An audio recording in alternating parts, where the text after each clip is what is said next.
Second point, repressive measures of Lord Lytton. Listen carefully. Repressive measures of Lord Lytton. First point, racial discrimination. Racial discrimination means what? Separating the people in the name of color, caste and all. British policy of racial discrimination hurt the sentiments of the Indians.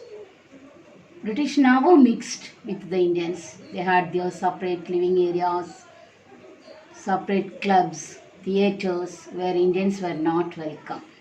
All top jobs in the civil services or the army were reserved for the British and other Europeans who often took pride in insulting the Indians.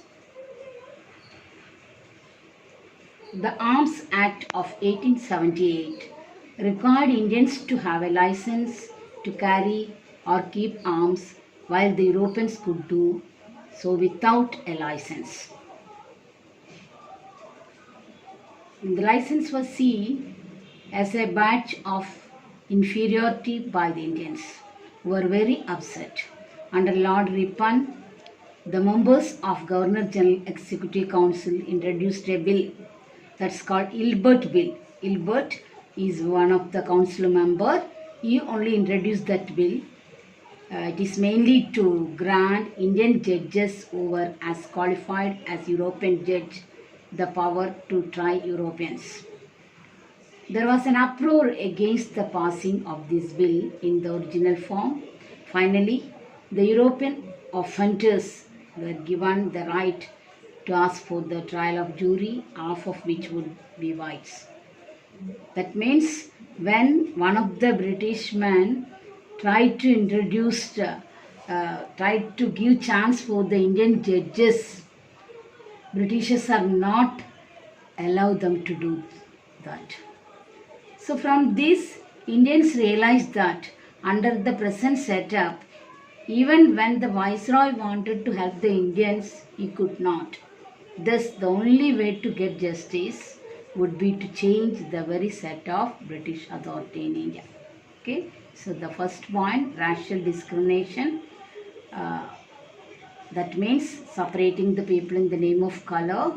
British policy of this racial discrimination hurt the sentiments of Indians. British never mixed with Indians. They had their own separate living areas, clubs, theatres, schools like that, such and such things. And all the top jobs of civil services also given to British people, or even in the army also. They did not allow the Indians to enter at all. Apart from that, they introduced an act called Arms Act of 1878. Arms Act, Indians Arms Act 1878, Lord Lytton only introduced. According to this act, every Indian who had to carry a weapon means he need license. Indians to have a license to carry or keep arms. But the Europeans could do so without a license. That's one of the measure. Secondly, Vernacular Press Act. This Vernacular Press Act means vernacular papers. That means other language, Bengali, Marathi, like the different newspapers. This new Press Act that also passed by Lord Lytton only.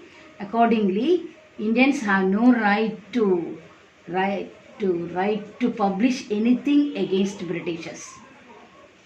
Through the newspaper, Indians did not get any right to publish anything against Britishers at all. So, government consent was required before publishing any news or editorial. If the publishers did not comply, their printers were to be confiscated. So, the vernacular newspapers like Bengali Gazette, Sambad Kaumudi, this and all, they encouraged the idea of nationalism among Indians. That's why, to curb this idea of nationalism only, they passed this Vernacular Press Act 1878. Indian Arms Act and Vernacular Press Act, these also introduced by Lord Lytton, mainly to curb the idea of nationalism. Apart from that, Grand Delhi Darbar 1877. What is this Grand Delhi Darbar? Lord Lytton, he organized a Grand Delhi Darbar in 1877 to declare or to proclaim Queen Victoria as the Empress of India.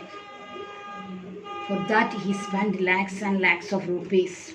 One side, Indians are suffering due to famine. At the same time, the other side, they are celebrating, conducting Grand Darbar to proclaim Queen Victoria as the Empress of India. That's also one of the reasons behind the beginning of nationalism. Apart from that, lowering the age of civil service examination for Indians. Every effort was made to discriminate Indians and Europeans. So the maximum age limit for civil service examination was lowered to 19 from 20. 21 to make it difficult for the Indians to compete. This age limit, lowering the age for civil service examination also, mainly for what Indians should not participate. For that purpose only, mainly they lowered the age for civil service examination for Indians. So these are the various points that belong to repressive colonial policies. Repressive colonial policies.